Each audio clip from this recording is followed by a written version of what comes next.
回到我的频道 I'm Roseman。今天我们要去我们在罗马的最后一个行程梵蒂冈。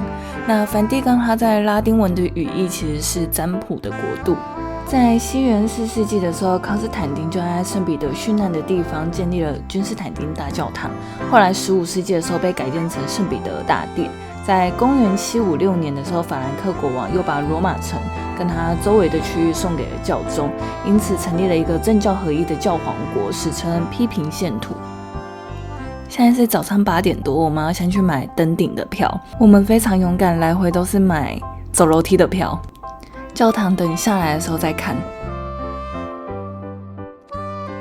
19世纪欧洲的民族主义兴起，意大利的民族统一运动让圣座在意大利的领土越来越少。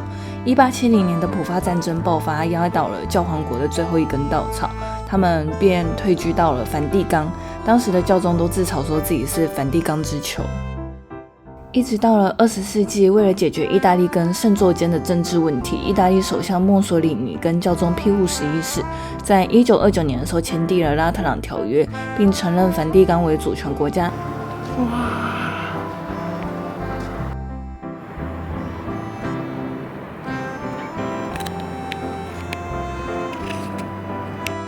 中塔还要再走一小段。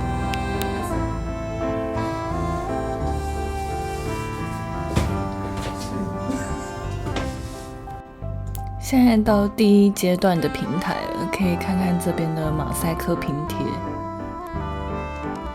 大家可以依自己的状况去买，你要用走路的票或者是搭电梯的票。我们是2段来回都是走路的，但你也可以一趟走，然后一趟搭电梯。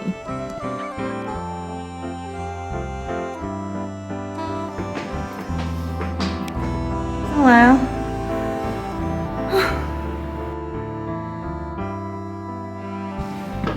因为旁边这边就是圆顶。对啊。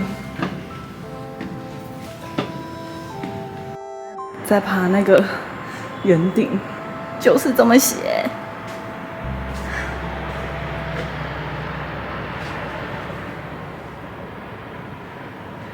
这老人家还在爬。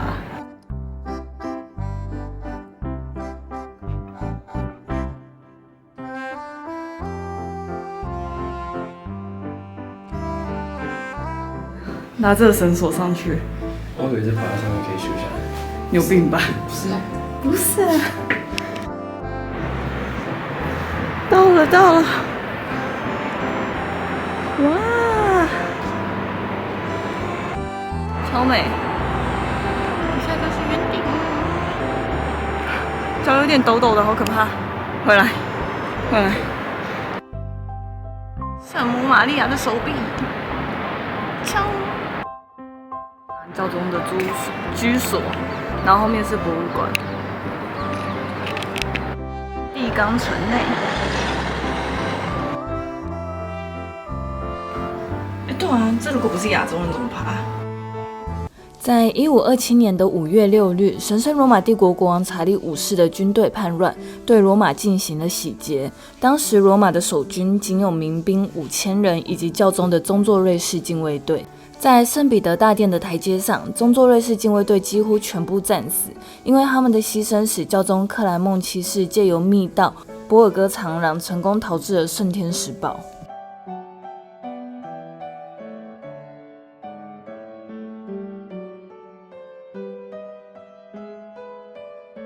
宗座瑞士禁卫队的甄选也很严格，你必须是瑞士未婚的天主教徒，然后是男性公民，并且要完成瑞士军队的基本训练，然后获得良好的行为证书。年龄的话，现在是19到30，我记得以前年纪有19不知道到几20几而已。然后身高至少要174，并且要有高中的文凭。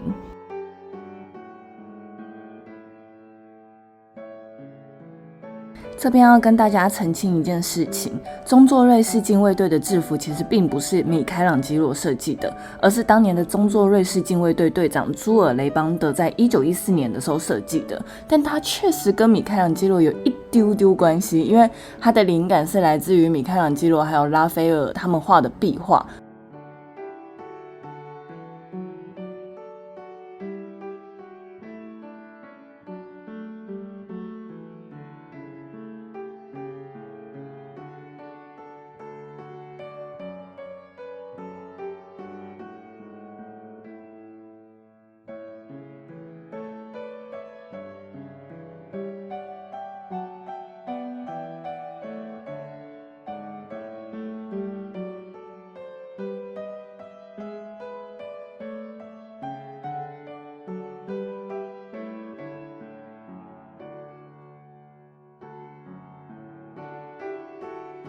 这个就是圣彼得像，可他现在已经围起来，不能去触碰它。你看他的右脚被亲到没有脚趾头。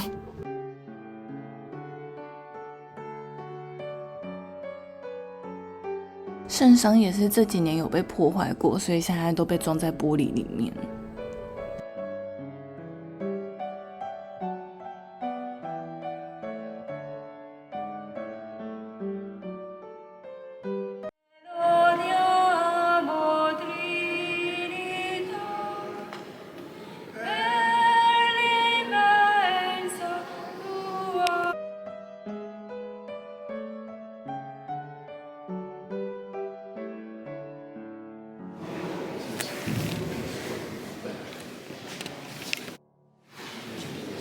克里斯蒂安女王，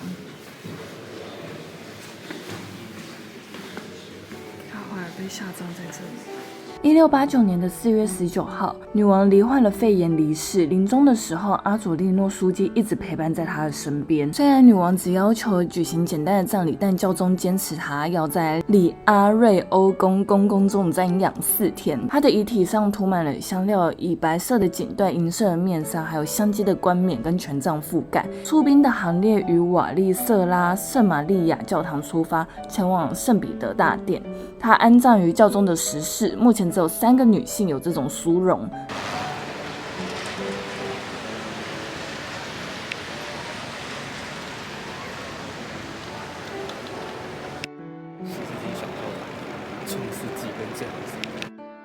教宗的那个避难路线。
我们的战利品：柠檬酒跟意大利果酒。